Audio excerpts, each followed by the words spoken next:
Assalamualaikum warahmatullahi wabarakatuh. So guys, welcome back to my channel. Video kiyya argaatiin qabxiilee shamara dhiira kamuunuu jaalatamtu kabajamtuu akkasuma ammoo sodaatamtu si taasisan sitti mudha deema jechuudha.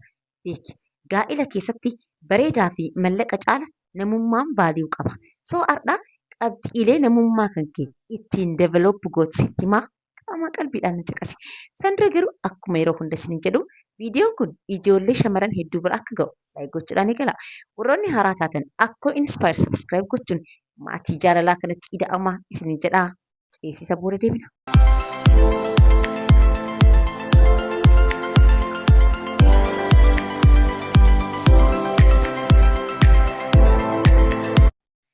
Viidiyooleen isin hojjedhu keessatti kaayoon kiyya guddaan shamara cimtuu, shamara jabduu, shamara dhiira kamuunuu jaalatamtuu fi sodaatamtu, shamara akka boraatiitti namarratti hirkataa hin jiraanne, ofii ofiitii dalaydee dafqa ofiitii hin jiraattu, shamara ofiitti amanamummaa qabdu, shamara abbaan fedhe bira taa'ee, abbaan fedhe biraa deemee ittiin oo'ine, ittiin qorine of dandeettee jiraattu biwuldi gochuudha.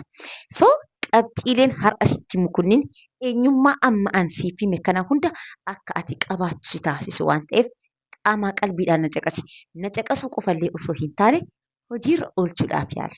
Qabxiilee shamara dhiira kamuunuu barbaadamtuu fi kabajamtu keessaa inni jalqabaa fi inni duraa shamara cal'istuu, shamara haasaa hin baay'ifne beeki. Kana yoo jedhu hin dubbatinii jechuu kiyyaa miti. Garuu yoom eenyuolii fi maaliif dubbachuu akka qabdu adda baafadhu.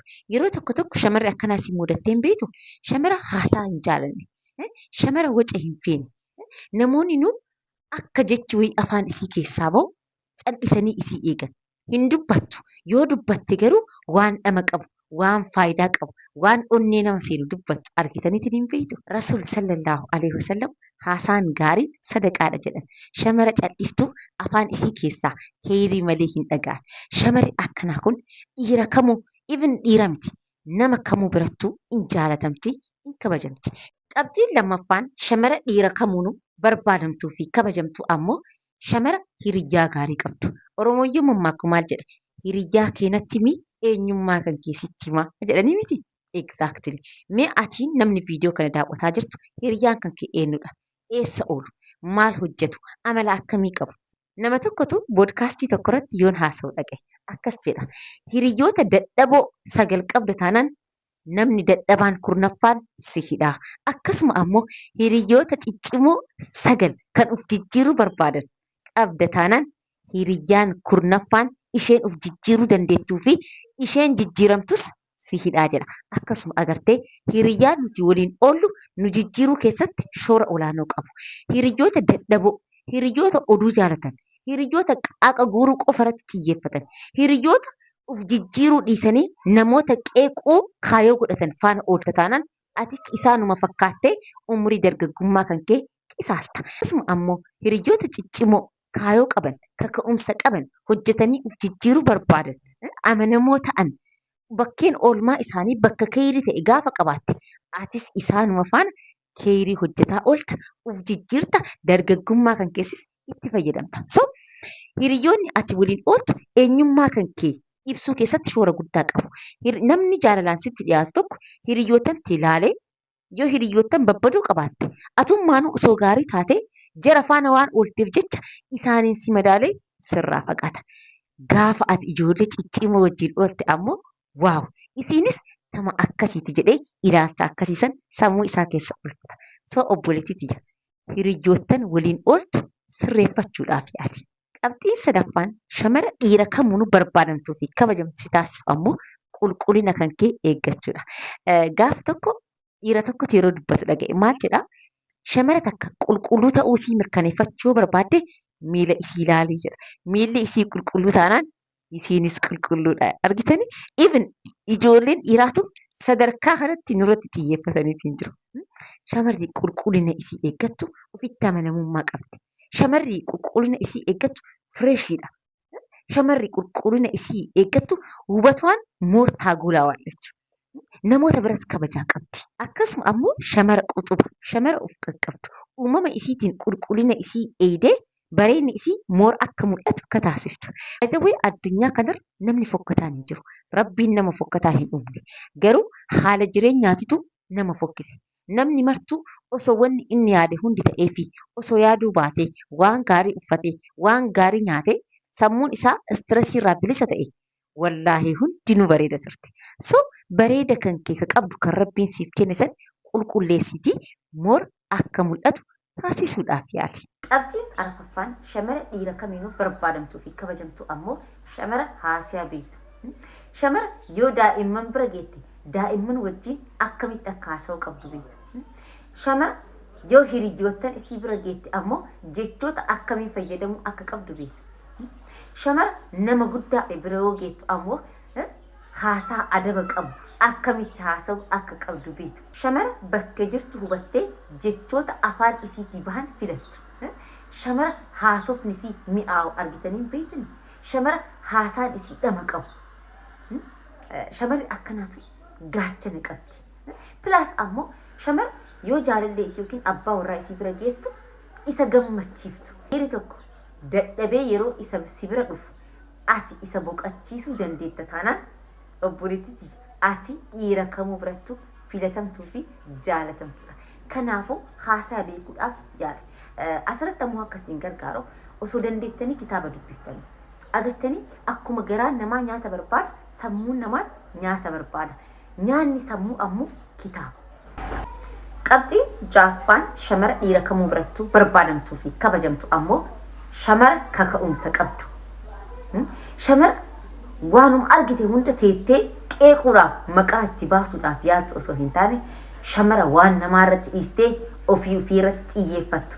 Shamara kaleessa eessa ture har'a eessa jira boru ammoo eessa imaluudha qaba jettee waan yaadde san bakkaan gaachuudhaaf ganamaa galgala itti xaaltu. Shamara kaayoo fi galma yookiin goolii qabdu. Agartanii konkolaataa tokko yoo yaabbattan fakkeenyaaf Shaashamannee irraa yoo yaabbattan konkolaataan sun eessa akka dhaqu dursitanii beektu miti. Yoo hin beekne hin yaabbattan eessa nageessa jettanii yaabbattu.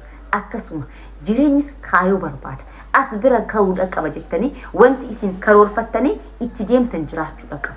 Alabalaziyaa jireenya miserable ta'e jireenya hiika hin qabne kan ta'anitumaan guddina namaa laalaa harka namaaf dha'an yookaan ammoo ta'anitumaan nama qeeqaa nama ashaa jiraatan warra akkasiisan taatu. Jireenya kan kee keessatti kaayoo qabaadhu kaayoo kan kee ammoo bakkaan gaachuudhaaf yeroo hundaa xaarii itti dhama'e. Garuu yeroo tokko tokko hojjettee jijjiiramuuf xaartee yeroo jijjiirama san arguu dhabdu jireenya kan kee keessatti abdii kutachuu wantoonni jedhaman tokko tokko jiraachuu danda'u. Miti mee miira akkasii keessa yoo jiraatte fakkeenya bareedduu akkasiif kennaa ofsaan na caqasi. Nyaata amma suuraa isaa asirra isiniif kaa'e KFC ka jedhamu kan akkamitti yeroo duraatiif akka hojjetame beektu seenaa isaa dhageettaniirtu yoo dhageettanii hin jiraanne anatu isinitti. Namni suuraa isaa asirratti argitan kun nama yeroo duraatiif nyaata KFC jedhamu kana hojjetedha. Taadee as biratti qabxiin guddaan akkamitti hojjete kan jedhudha. Namni kun daa'imummaa isaarraa jalqabee jireenya isaa jijjiiruuf baay'ee xaarata ture. Qaxaramees hojjetee jira. Ufiitiitis dalagaa hedduu yaaleetiin jira. Garuu milkaa'uu hin dandeenye. Taadee kan hin milkaa'in waggaa takkaa lamaa miti.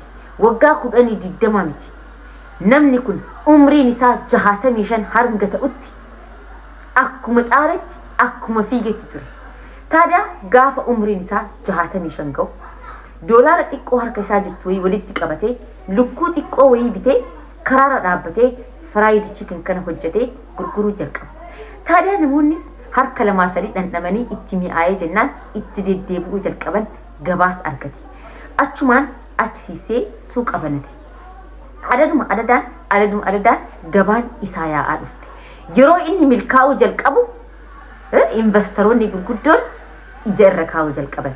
Beekaa yeroo waan tokko jalqabdan yeroo isin abjuu keessan dhugoomsuudhaaf deemtan namni dhaabateetumaan isin laala. Ammaa kufti, ammaa cabdi, ammaa mucicaatti isin jedhan. Gaafa isin winciliirrattanii ol kaatanii duka namaan dhaabbattan ammoo namni martinuu isin marsa. Taadee namni kunis akkasuma ta'e. Gaafa inni biizinasa isaa babal'isee hojjechuu jalqabe investoroonni gurguddaan dhufanii sheer irraa bitatan. Taadee biizinasni haala kanaan doolaara xiqqoodhaan jalqabame sun har'a addunyaa hunda wal gahee hundi keenya mana keenyatti fayyadamutti jira. Maal isin jechuu barbaadeeti? Namni xaarate namni jireenya isaa jijjiiruudhaaf tattaafate ima tura malee jijjiiramuun isaa oolu. Taada namni kun waggaa 65 mulu abdii yoo hin kutin ati waggaa 2-3 hojjettee maaliif abdii kutte? Ati waggaa 10 yoo guddate xaartee maaliif abdii kutte? Guyyaa itti si milkeessu guyyaa rabbiin irra si aansu isatu beeka. Ati garuu hamma dandeetteen jireenya kan kee jijjiiruuf qaaraturraa tattaafaturraa of duuban deebi'in. Bakka itti mucucaatteerraa baradhu. Bakka itti sololaatteerraa muuxannoo fudhataa jireenya kan kee jijjiiruudhaaf yeroo hundaa tattaafadhu, kaka'umsa qabaadhu. Shamarri akkanaa kun nama kamuu birattu in kabajamti. Daangaa qabdi. Daangaa isii ittiin taran. Qabxiin torbaffaan shamara dhiira kamiinuu jaalatamtu, kabajamtu akkasuma barbaadamtu ammoo shamara ijjannoo qabdu. Shamarri akkanaa waan tokko gochuudhaaf yoo waadaa seente waan san gochuurraa even osoo aarsaa kamuu isii kafalsiisee waan san milkeessuurraa of duuban deebitu. Namoonni tokko argitanii hin beekani. Even namoonni nu yoo irraa haasaa namni sun bakka wal waaldeedha jedhanii. Akkas jechuun maali? Waan tokko isin wajjin haasayanii walii gattanii erga fixanii booda gaafa guyyaa lammaffaa yoo walitti deebitan isaan yaada jijjiiranii jiran.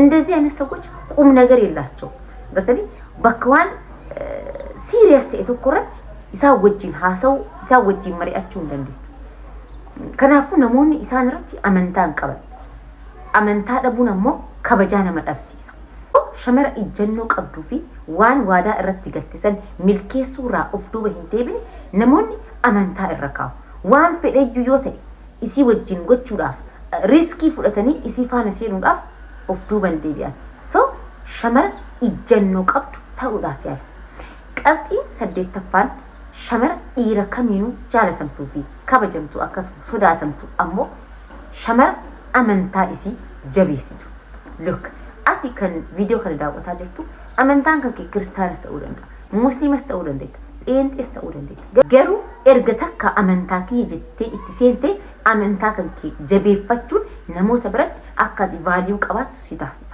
because fakin diruman tokko yero silalu yoati nama amantaa kan kiratti ijjennu in qabne nama rabbii kan keetiif gadin jenne yoo taate namni rabbiin sodaanne ana hoo akkamitti na sodaatti jedhe sirraa amantaadha agarte wanti akkanaa kun ammoo value kan kee xiqqeessa kabajaa kan kee gadi buusa fakkeenya isiniif haa kennuti an tiktok kanarraa shamarri akkaan jaaladhuu fi value qabuuf takkas hedduu takkan kabajaa ani uffannaa isii yoo ilaalu musliiman fakkaatu jechuun mataa isiin farrazdi yeroo hedduu surreeffatti qumxaa godhatti so ani nama amantaa biraa qabuun isii beeka እና ረመዳን ደርቤ ከነ keessatti hijaaba uffattee qamisii homaa godhattee abaayaa godhattee isiin ramadaanaaf mana qopheessitu yoon argu nirrifadhe na likka ammoo ramadaan yoo dhumatu ofirraa murqitee bakkuma durii sanitti namoonni akkanaa kun xool waaldidha namoota rabbii ufiituu hin sodaanne agdani namni rabbiin hin sodaanne ammoo nama sodaatu namni rabbiin kabajini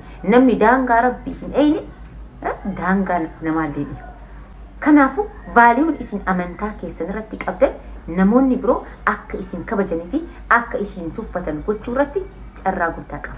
So namaafu osoo hin taane ofii kan keetiif jecha waan amantaa kee jettee qabatte san waan fedhetti illee amani erga amantaa kee jettee itti seentee amantaa kan kee jabeeffachuudhaaf yaali. Wanti akkanaa kun valiyuu kan kee dabala. So guys qabxiilee kana ijoollee dhiiraatiif qofa jettanii osoo hin taane ofii keessaniifu shamari video kana daawwatu single ta'uu dandeenya. Garuu ammoo ofii kan keetiifuu jecha qabxiilee kanneen hojiirra oolchuun akka ati ofitti amanamummaa qabaattu, akka ati of kabajju, akka ati of jaalattu, akka ofii kan keetii bakka qabaattu si taasisa waan ta'eef qabxiilee kana hojiirra oolchuudhaaf yaalis jedha. So guys video kiyya kanarraa kanarratti golan yaada qabdan koomentiirra naaf kaa'uun dagatina. Akkasuma videoon kun shamaran hedduu barsiisa jettanii yoo yaaddan share gochuu hin dagatinaa isin jedha. Video biraatiin yeroo bilaa wal agarraa nagaan naaf tura.